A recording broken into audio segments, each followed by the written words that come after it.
ശക്തമായ നീക്കങ്ങളുമായാണ് ഇക്കുറി രാജീവ് ചന്ദ്രശേഖർ തിരഞ്ഞെടുപ്പിനെ അഭിമുഖീകരിക്കാൻ തയ്യാറെടുക്കുന്നത്.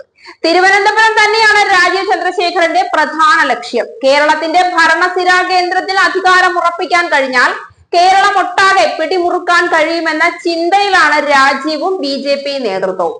ഇലക്ഷൻ സ്ട്രാറ്റജിസ്റ്റുകൾ നൽകിയിരിക്കുന്ന റിപ്പോർട്ടിന് പ്രകാരം കേരളത്തിലെ ഏതൊക്കെ സ്ഥലങ്ങളിലേക്കാണ് കടന്നു ചെന്ന് കീഴടക്കേണ്ടത് എന്ന കാര്യത്തിൽ BJP നേതൃത്വത്തിനുള്ളിൽ വലിയ ചർച്ചയാണ് ഇപ്പോൾ നടന്നുകൊണ്ടിരിക്കുന്നത്.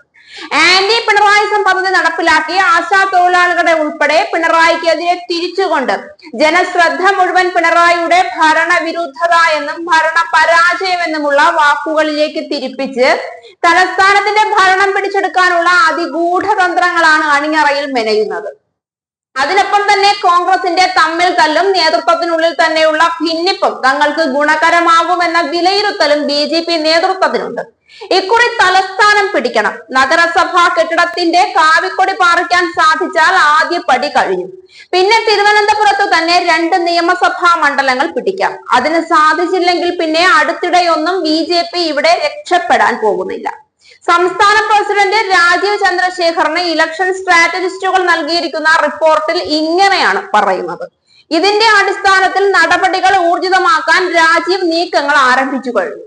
തിരുവനന്തപുരം കോർപ്പറേഷനിൽ ഇപ്പോൾ മുഖ്യ പ്രതിപക്ഷം BJP ആണ്. ഇവിടെ ഭരണപക്ഷമായി മാറണം. അങ്ങനെ സംഭവിച്ചാൽ 2026 തനിക്ക് തിരുവനന്തപുരത്തെ ഏതെങ്കിലും ഒരു മണ്ഡലത്തിൽ നിന്നും നിയമസഭയിൽ എത്താം. ഇത് അദ്ദേഹത്തിന്റെ കണക്കുകൂട്ടലുകളിലുണ്ട്. വട്ടിയൂർക്കാവ്, നേമം, കഴക്കൂട്ടം മണ്ഡലങ്ങളാണ് രാജീവ് കണ്ണുവച്ചിട്ടുള്ളത്.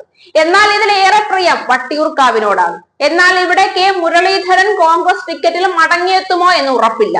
ഇനി പഴയതുപോലെ എടുത്തുചാടി മത്സരിക്കാനില്ലെന്ന് മുരളീധരൻ പ്രഖ്യാപിച്ചിട്ടുണ്ട്. തൃശൂർ ഒരു പാഠമായി കണ്ട് ഇനി കാര്യങ്ങൾ നോക്കിയും കണ്ടും മാത്രമേ ചെയ്യൂ എന്നാണ് അദ്ദേഹം പറയുന്നത്. മുരളിയുടെ വരവ് കൂടി ഇല്ലാതായാൽ വട്ടിയൂർക്കാവിൽ തന്നെ രാജീവ് മത്സരിച്ചേക്കുമെന്നാണ് സൂചന. ഇതിനായി RSS സഹായത്തോടെ ഗ്രാസ് റൂട്ട് ലെവൽ പ്രവർത്തനം വ്യാപിപ്പിക്കാനാണ് നീക്കം. അതേസമയം ഉമ്മൻചാണ്ടിയുടെ കാലശേഷം ദുർബലമായ തലസ്ഥാനത്തെ കോൺഗ്രസ് ക്യാമ്പിൽ നിന്നും കൂടുതൽ നേതാക്കളെ BJP പാളയത്തിൽ എത്തിക്കാനും നീക്കങ്ങൾ തകൃതിയായി നടക്കുകയാണ്. ചില പ്രമുഖ പ്രാദേശിക നേതാക്കന്മാർ അധികം വൈകാതെ BJPയിൽ എത്തുമെന്നാണ് ലഭ്യമാകുന്ന വിവരം.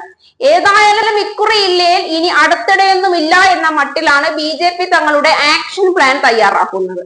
അധികാരവുമില്ല, അധികാര കസേരയുമില്ല, മത്സരിക്കാൻ ഒരു സീറ്റ് പോലും ഇല്ല എന്ന അവസ്ഥയിൽ നിൽക്കുന്ന കോൺഗ്രസുകാരെ സംബന്ധിച്ചിടത്തോളം BJPയുടെ ക്ഷണം സ്വീകരിക്കാതിരിക്കേണ്ട യാതൊരു കാര്യവുമില്ല. ഒരു ക്ഷണം കിട്ടിയാൽ കോൺഗ്രസുകാരെല്ലാം മറുകണ്ഠം ചാടുമെന്ന് ഉറപ്പാണ്.